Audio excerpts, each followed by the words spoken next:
자, 9번째 썰 한번 가보도록 하겠습니다. 댓글 컨텐츠고 영상 제목, 제가 집을 비운 사이 제 친구들이 저희 집을 허락도 없이 함부로 이용했습니다 라는 영상에 달린 댓글입니다. 여러분 집을 주인 허락도 없이 누군가 들어와서 자기처럼 막 이용하고 우리 집 음식 마음대로 먹고 그리고 어지러 놓고 그리고 심지어는 우리 집에 있는 내 물건 같은 훔쳐가고 그러면 기분이 어떨 것 같아요? 엄청 안 좋죠 여러분. 화가 나죠 여러분. 어떤 자식이 남의 집 함부로 문 열고 그래. 근데 이런 짓을 보통 도둑이 하는 게 아니라 익히 아는 사람입니다. 익히 아는 사람, 친한 사람이. 여러분 아무리 친해도 우리 집 현관 비밀번호 함부로 열어가지고 자기 쉬고 싶을 때 마음대로 와가지고 마음대로 이용하고 그러면 어떨 것 같아요? 그래도 친구는 이게 할 수 있습니까? 내가 쓰라고 했다. 내가 그냥 집처럼 이용하라고 했다. 그래 상관없다. 뭐 그런 사람도 있겠지. 근데 저는 기분 상당히 나쁠 것 같은데. 왜냐면 저는 살면서 누구 집을 함부로 그렇게 해본 적이 없어가지고 그런 마음을 가져본 적도 없어요. 내가 이상한 건가? 여러분 보통 각자의 보금자리 소중하지 않나요? 뭐 월세건 전세건 뭐 자기 집을 떠나가지고 내 보금자리는 나만의 고유한 공간이잖아. 누군가 함부로 침범할 수 없고 내 혼자만의 어떤 그런 이제 물건들이 고스란히 남겨지는 곳이잖아요. 소중한 곳 아닙니까? 근데 그런 것을 누구 허락도 없이 마음대로 이용한다고 하면 용납이 안 되죠. 용납이 안 되는 정상 아닙니까 이거는? 근데 그런 행동을 하는 거야. 자, 이게 무슨 내용이냐면 예전에 저한테 고민 사연 보내신 분이 있는데 그분이 저한테 어떻게 보냈냐면 이제 자기 그 친구가 있습니다. 이분이 서울 사람인데 서울에서 나고 자랐어요. 친구가 있습니다. 보통 동네 친구 있을 거 아니야. 그래서 이제 이분 집이 있는데 이분 집이 이제 원래 가족들이 같이 사는데 지금 가족들이 다 떠났어요. 혼자 있습니다. 뭐 안 좋게 된 건 아니고 누나는 이제 결혼해서 나가 살고 나머지 가족들이 이민 가가지고 이제 사연자분 혼자 사는 곳이야. 원래 가족이 있는데 근데 알아야 될 게 뭐냐 하면 그렇다고 이 집이 그분 집이 아니라 이제 몸만 혼자 있는 거지 집은 그대로 남겨져 있을 겁니다. 가족들 짐이. 근데 이제 혼자 사는 거죠. 가족 떠나다 보니까. 그래서 혼자 있으니까 너무 외롭고 심심하고 그러니까 친구도 보고 야 우리 집에 자고 갈래? 우리 집 음식 같은 거 다 있어. 그래서 자주 이렇게 오게 한 거죠. 근데 그게 실수입니다 여러분. 아무리 혼자 살고 외롭다 하더라도 내 집을 함부로 보여주면 안 돼 이거는. 그래서 제가 사연자분한테 뭐라 했거든요. 근데 이제 그분은 이제 친하니까 정이 있으니까 그리고 이렇게 좀 아시트 같은 곳이 있으면 녹이 좋잖아요. 남자분들 알잖아. 보통 이렇게 뭔가 친구집 같은 데 누구 비어있고 이러면 1박 하기 좋으니까. 그래서 친구들이 이제 자주 와가지고 영화도 보고 밥도 먹고 이제 자주 자고 그랬나봐요. 쉼터처럼 이용한 거죠. 근데 그게 문제가 된 게 뭐냐면 이 사연자분이 이제 서울을 떠나가지고 다른 곳으로 직장을 찾게 되었습니다. 그래서 그 집을 비우게 됐어요. 그래서 주인이 비어있는데 그 주인이 비어있는 집을 친구라는 사람들이 마음대로 이용한 겁니다. 허락도 없이. 이제 현관 비밀번호 알아가지고. 그래서 굉장히 화가 났겠죠. 당연히 화가 날 수밖에 없습니다. 그리고 범죄입니다, 범죄. 여러분. 주인 허락도 없는데 마음대로 들어간 범죄예요. 주거 침입죄.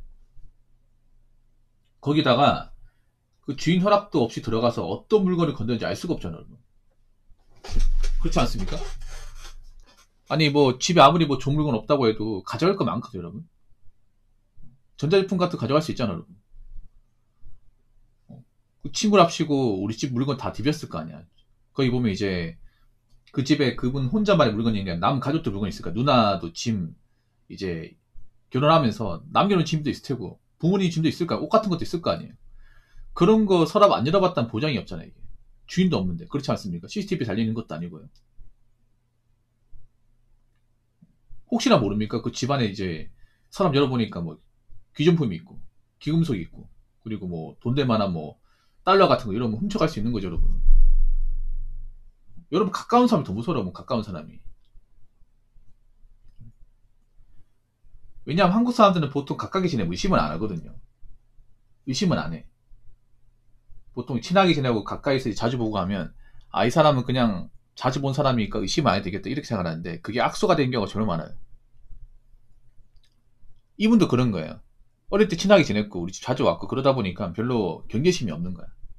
경계심이 없다 보니까 아마 그 사람들 입장에서 이렇게 해도 되겠지를 생각하는 거예요. 근데 그게 아니죠, 여러분. 저는 중요하게 생각하는 게 뭐냐면 아무리 친한 사이라 해도 넘어갈 선 넘어가면 안 돼. 설령 친구 집에 놀러 간다 하더라도 웬만하면 자고 가면 안 됩니다. 네, 웬만하면 집에 가 자야 되고 그리고 항상 허락을 맡아야 됩니다. 항상 종종할 허락을 맡아야 돼. 그리고 친구 집에 만약에 집을 만약에 제공해 준다. 그럼 먹을 거 사두고 가야 돼. 그렇지 않습니까? 인간적으로. 장소를 제공하는 거지 않습니까? 그럼 뭐 치킨이나 맥주 같은 거 사두고 가야지. 공짜가 어딨어 이게. 그렇지 않습니까? 근데 이런 거 완전 퍼주면 안 된다니까 여러분.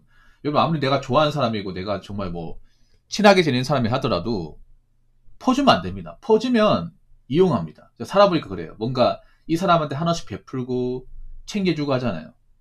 그럼 그 사람이 이만큼 챙겨줄 테니까 나한테 뭔가 보답을 해주겠지. 아니면 나한테 뭔가 좀 악수를 안 두겠지라고 하는데 아닙니다. 오히려 퍼주면 더 배신당해요. 이분도 그런 거야. 이분도 정이 많고 본인이 착하고 그러다 보니까 얘한테 그래 되겠지 싶어서 많이 퍼줬습니다. 근데 많이 퍼준 대가가 이겁니다. 그래서 제가 느끼는 게 뭐냐 하면 아무리 친한 사이라도 우리가 적당히 뭐 퍼줄 수 있습니다. 적당히 뭐 밥이나 술 살 수 있어. 근데 그 이상 하면 안 돼.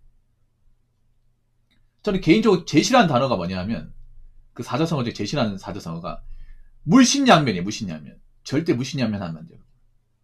인간은 물신양면 해주는 이상 고마움 못 느낍니다. 남녀 관계도 그렇잖아. 남자 한쪽에서 계속 데이트비용 내주고 뭐 집 발해주고 하잖아. 그럼 상대방 고마움 느낍니까? 안 느끼지 않습니까? 상대방이 이만큼 해줘. 너도 이만큼 해라.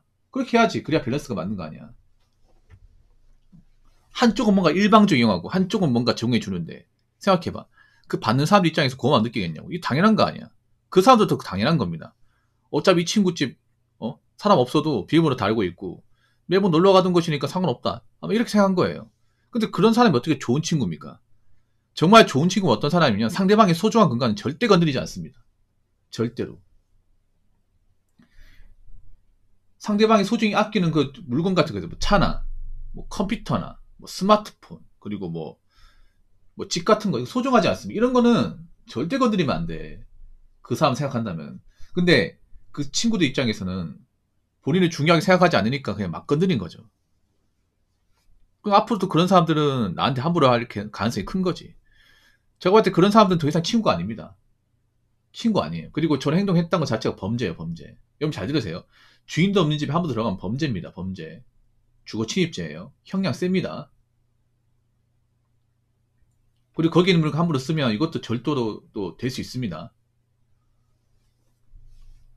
그래서 다시 한번 얘기하지만 내 사는 곳은 아무리 친구라고 해도 자주 보여주면 안 되고 자주 이용하게 하면 안 됩니다. 아시겠죠? 그리고 주인도 없는 집 함부로 들어가면 안 됩니다.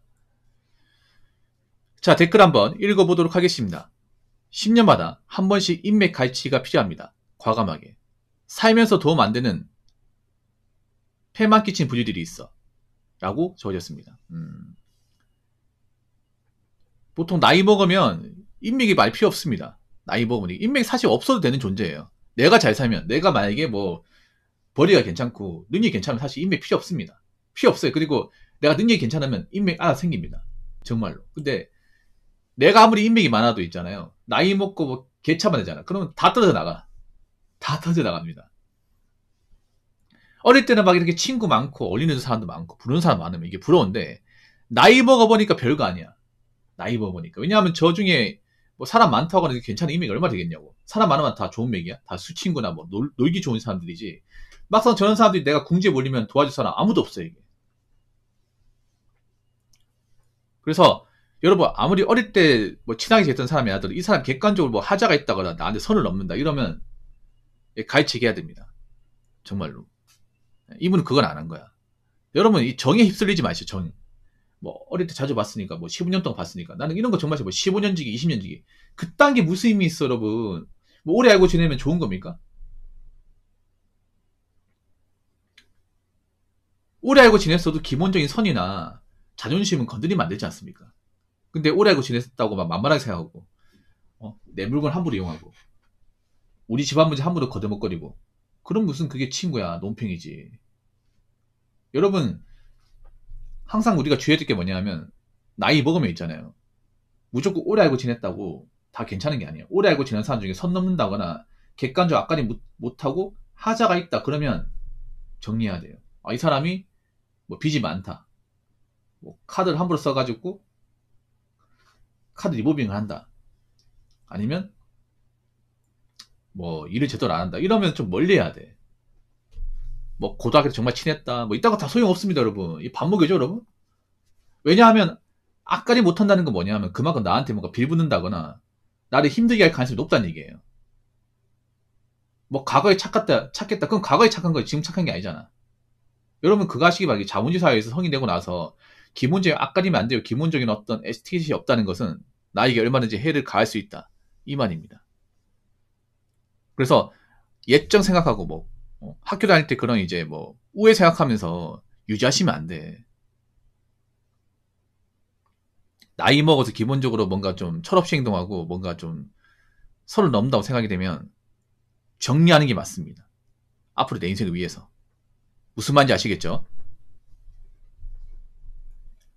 자, 이상으로 9번째 썰 마치도록 하겠습니다.